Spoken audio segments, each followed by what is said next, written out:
Hay una señal en los mercados que casi nadie está leyendo bien. No es el precio de XRP, tampoco es el precio de Bitcoin, es el dinero institucional. Y esta semana ese dinero está haciendo algo que no tiene precedente. Mientras que los grandes fondos sacaron 8.200 millones de dólares de los ETFs de Bitcoin en 8 semanas consecutivas, que es el stake de salidas más largo en la historia de esos productos, de los ETFs de Bitcoin, los ETFs de XRP llevan 9 semanas seguidas recibiendo capital. 1.490 millones de dólares acumulados, comprando, mientras que el precio caía. Eso no es normal. Las instituciones no acumulan en caída libre por accidente. Hacen eso cuando tienen una razón que el mercado retail todavía no procesó. ¿Y cuál es esa razón? Hoy te lo vengo a explicar acá en el canal de Crypto Bernie, pero antes te invito a que te suscribas al canal, me dejes un like, deja un comentario y te metas de una vez a Crypto Latin Fest, que viene el 27 a 29 de agosto en Maloca, en Bogotá. Sí, señores. Pero hay algo más. Porque detrás de estos flujos hay una historia macro que conecta la Reserva Federal de Estados Unidos, el Banco de Japón, el Banco Central Europeo y una ley que se vota en el Senado americano antes del 7 de agosto. 15 días. Eso es todo lo que queda de esa ventana. Soy Crypto Bernie y como les digo, lo que está pasando realmente importa. Primero, los números de esta semana exactos. Hoy 23 de julio de 2026, los 7 ETFs de XRP listados en los Estados Unidos tienen un total de 1.060 millones de dólares en activos bajo gestión. Es la primera vez en la historia que supera el billón de dólares en activos reales.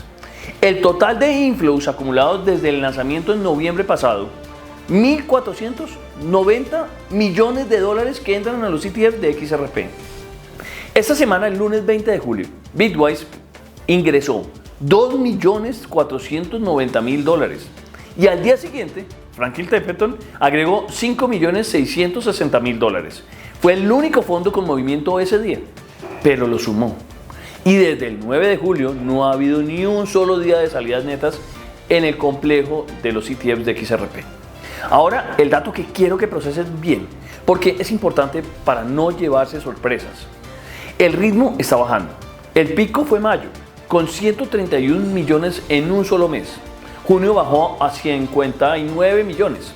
Lo que va de julio lleva 12 millones con 4. Las instituciones siguen comprando, pero mucho más despacio, mucho más lento. Eso también es parte de la historia y te lo digo porque en este canal los datos se leen completos. No solo la mitad que conviene.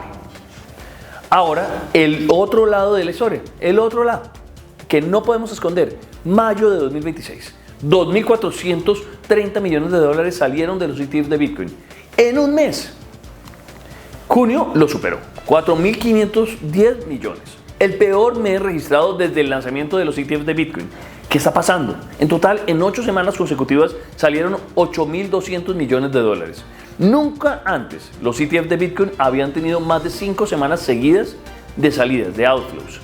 Ahora veamos lo que ha pasado de ahí. El 25 de junio, Bitcoin tocó el precio de menos de 58.000 dólares, 57.000 y pico, su nivel más bajo desde octubre de 2024. Un año entero de precio que se borró de la nada.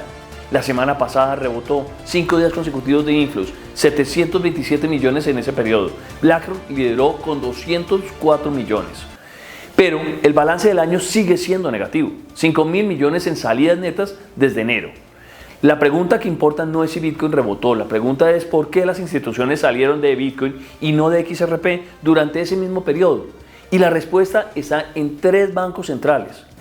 Para entender por qué el dinero institucional se mueve como se mueve, necesitas entender qué están haciendo los 3 bancos centrales más importantes del mundo.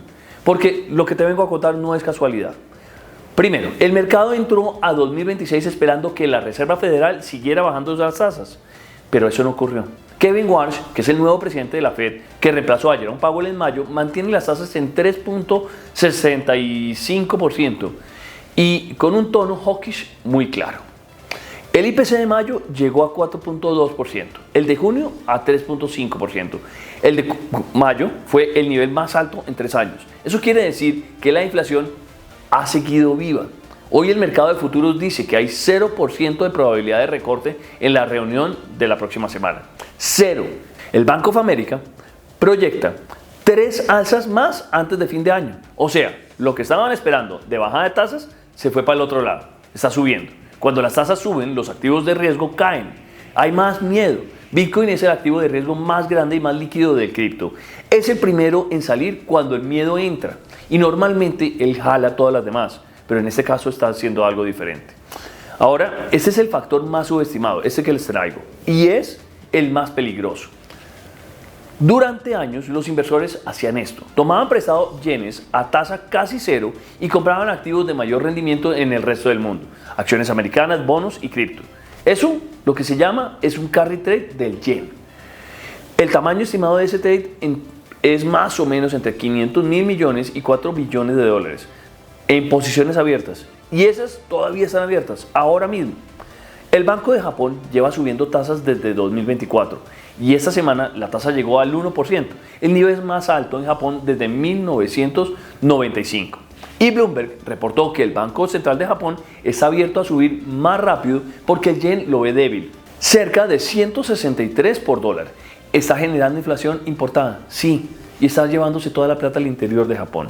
Cuando el Banco de Japón sube tasas, el carry trade se deshace, se desvanece. ¿Y qué significa eso? Que los inversores que tomaron prestado yen para comprar Bitcoin, acciones americanas, tesoros americanos o activos de riesgo en general, empiezan a vender esos activos para devolver el préstamo en yenes. En agosto de 2024, cuando el Banco Central subió inesperadamente, el Nikkei cayó 12% en un solo día. El Nikkei es el índice japonés. El índice global de cripto cayó 17.5% ese mismo día. Ahora, el Banco Central de Japón lleva subiendo gradualmente, pero la posibilidad de aceleración existe. Y eso es lo que el mercado institucional tiene en mente. El Banco Central Europeo, por otro lado, subió 25 puntos básicos el pasado 11 de junio, la primera alza desde 2023. Llevó su tasa de depósito al 2.25%. Hoy, 23 de julio, el Banco Central de Europa mantuvo esas tasas sin cambios, como el mercado esperaba. Pero Christine Lagarde, que es la presidenta, dejó clara su postura. Si la inflación energética sigue subiendo, proyectada en más de 12% en el tercer trimestre, por todo lo que está pasando allá en el estrecho de Hormuz, por el conflicto de Medio Oriente, septiembre puede traer otro movimiento. 3 bancos centrales simultáneamente en modo hawkish. Ese es el entorno más hostil para activos de riesgos que hemos visto en muchos años. Y en ese entorno, las instituciones buscan activos de riesgo con la menor incertidumbre posible. XRP tiene algo que Bitcoin no tiene en este momento específico, y te lo quiero explicar ahora mismo. El 17 de marzo del 2026, la SEC y la CFTC, las dos agencias regulatorias más importantes de los mercados financieros de los Estados Unidos, emitieron una guía conjunta. En esa guía clasificaron 16 activos digitales como commodities. 2 de ellos los conocen muy bien, a Bitcoin y Ethereum. El tercero, que me interesa mencionar y que todos los que ven en mi canal lo conocen, es XRP. Para Bitcoin eso no fue noticia. Para XRP fue el final de 5 años de litigio que impedía que bancos, custodios y fondos institucionales pusieran capital a gran escala. Eso explica por qué las instituciones están entrando a XRP ahora en lugar de antes. El camino estaba bloqueado, ya no lo está. Pero aquí quiero ser preciso porque esto es importante para entender cuál es el riesgo real de invertir en XRP. Un dato importante es este. Esa clasificación de marzo no es una ley, es una guía interpretativa. Una futura administración puede convertirla sin necesidad del Congreso, sin votación, el día 1. Eso podría pasar, pero por eso estamos esperando la Clarity Act. Lo que las instituciones están comprando hoy no es certeza absoluta. Están comprando una probabilidad muy grande, la probabilidad de que esa clasificación se convierta en una ley permanente. Y esa, como ya lo dije, tiene nombre propio. Es la Clarity Act. Esa ley pasó en la Cámara de Representantes en julio del año pasado, del 2025. 294 votos a favor, 134 en contra. Más de 70 demócratas terminaron cruzando el pasillo para poder votar el sí. Eso es un bipartidismo total. Y en mayo de este año ya pasó el Comité Bancario del Senado. 15-9, esos fueron los votos. Desde el 1 de junio está en el calendario legislativo del Senado, formalmente elegible para un voto en piso. Eso significa que todo el Senado va a poder votar por completo y en plenaria esa nueva ley. El Senado entra en receso el 7 de agosto. Les quedan 15 días. La senadora Cynthia Lummis advirtió esta semana que si se pierde ese tren, la regulación cripto en Estados Unidos podría retrasarse hasta el 2030. El mismo director de Coinbase dijo que podría retrasarse al próximo año, el 2027.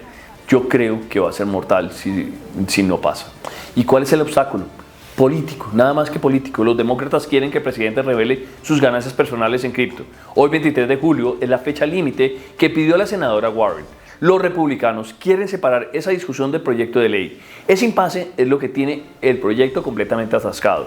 Y eso que ya pasamos por esa aprobación por parte de Donald Trump de un tema ético que es importantísimo.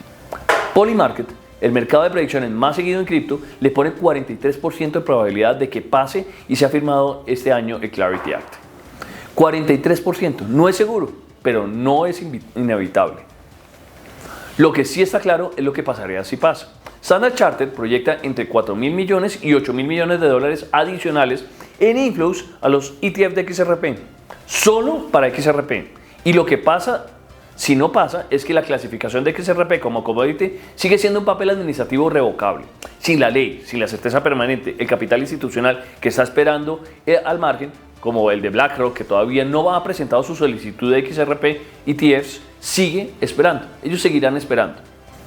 Esto es lo que está pasando, pero sin adornos. Y es lo que me gusta. Las instituciones llevan 9 semanas comprando XRP a través de ETFs regulados. 1.490 millones de dólares. Lo hicieron mientras que el precio caía. Lo hicieron mientras Bitcoin perdía 8.200 millones en salidas. Lo hicieron con la Fed amenazando subir tasas. Con el Banco de Japón en máximos de 30 años. Con el Banco Central Europeo en modo hawkish. ¿Por qué? Porque XRP tiene un catalizador regulatorio con fecha, el Clarity Act, y la ventana para que ocurra en 2026 se cierra el próximo 7 de agosto. ¿Eso garantiza que XRP vaya a subir? No, el precio hoy está en $1.14, lejos del máximo de enero, lejos del máximo total de $3.65. La macro sigue siendo adversa. El Clarity Act tiene 43% de probabilidad según Polymarket. Lo que sí te garantizo es que en este canal vamos a seguirlo con datos, no con promesas. Si el Clarity Act se vota antes del 7 de agosto, lo cubrimos en tiempo real. Si no pasa, explicamos qué significa eso para XRP con la misma honestidad con la que te lo dije hoy. Suscríbete. Te invito a que te suscribas si quieres ese análisis cuando llegue. Activa la campanita y si este video te aportó algo, compártelo con alguien que todavía no entiende por qué las instituciones están haciendo lo que están haciendo con XRP. Y si te gusta lo que yo estoy diciendo en ese canal, te invito a que todos los días veas ese pequeño resumen que estoy poniendo alrededor de las 8 de la mañana todos los días, tratando de darles un contexto del mercado. Nos vemos en la próxima. Acá les dejo ese link.